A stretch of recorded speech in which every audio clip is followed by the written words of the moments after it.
સુરત જિલ્લાના ટ્રાયબલ તાલુકાના જંગલોમાં ધીમે ધીમે કપાવાથી દીપડા ગામડાની વાટ પકડે છે. શિકારની શોધમાં નીકળેલો દીપડો શેરડીના ખેતરમાં મૂકેલા તારના ફંદામાં ફસાઈ ગયો હતો, જેને બારડોલીની એક સંસ્થા વન વિભાગ અને સુરત ઝૂ વિભાગના પશુ ચિકિત્સકના ભારે જહેમત બાદ બેહોશ કરી પાંજરામાં પૂર્યો હતો. માંગરોળ તાલુકાના છેવાડે આવેલું આ છે સણધરા ગામ.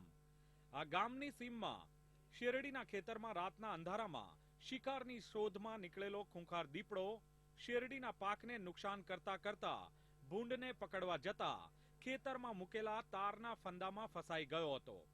વાંકલ રેન્જના ફોરેસ્ટ અધિકારીને આ અંગે જાણ કરાતા વન વિભાગના અધિકારી અને પશુ બચાવતી બારડોલીની એક સંસ્થાના યુવાનો ઘટના સ્થળે દોડી ગયા અને દીપડાને બચાવવાના પ્રયાસ આદર્યા હતા.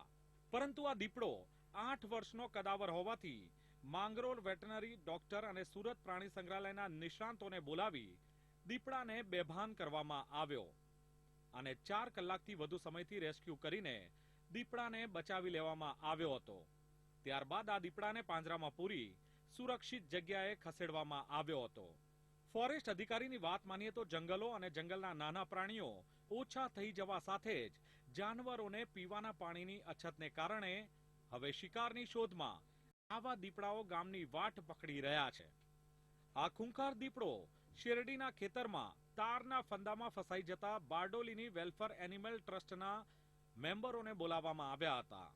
4 કલાકની ભારે જહેમત બાદ ટ્રસ્ટના સભ્યો, વન વિભાગની team, Mangrol veterinary doctor, Mangrol police અને સુરત પ્રાણી સંગ્રહાલયના નિષ્ણાંતની ટીમે આ દીપડા પર કાબુ મેળવી પાંજરે પૂર્યો હતો.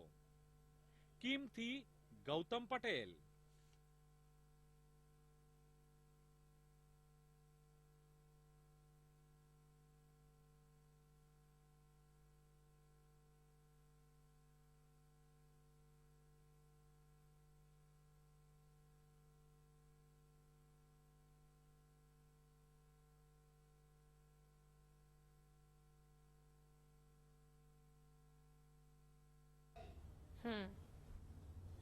હા રેડી.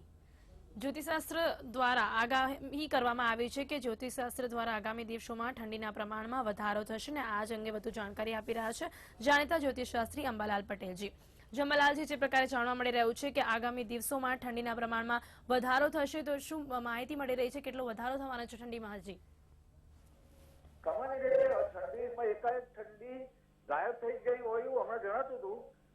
તેમ છતાં વચમાં ઠંડીનો ચમકારો આવ્યો, જ્યારે હવે જાન્યુઆરીની શરૂઆતમાં તારીખ 2 થી 7 જાન્યુઆરીમાં કાતિલ ઠંડીનું મોજું ફરી વળે તેવી શક્યતા જણાય છે.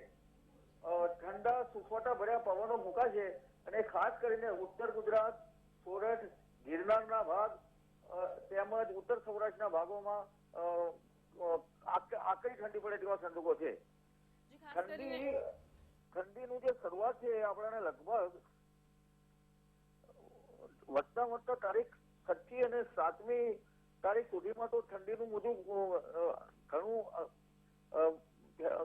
આકરું જણાશે. એટલે તારીખ 2 થી 7 આગામીમાં ઠંડીનો ફરી પુનઃ સપાટો આવે તેવી શક્યતા રહેલ છે.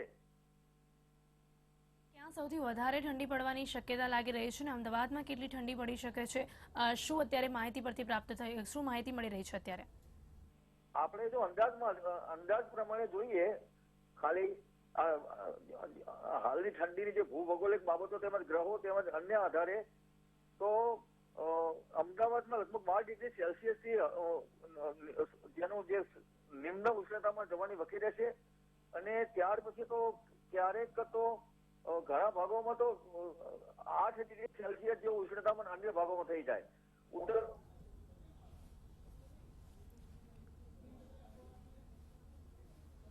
જમલાલજી, સમગ્ર માહિતી બદલ આપનો ખૂબ ખૂબ ધન્યવાદ.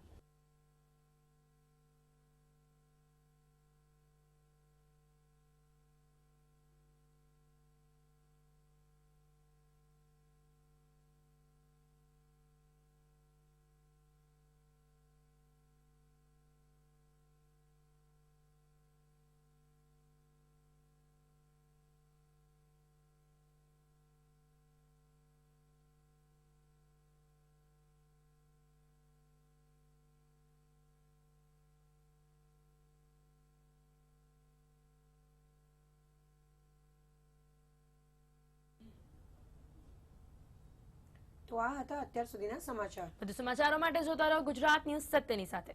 નમસ્કાર. નમસ્કાર.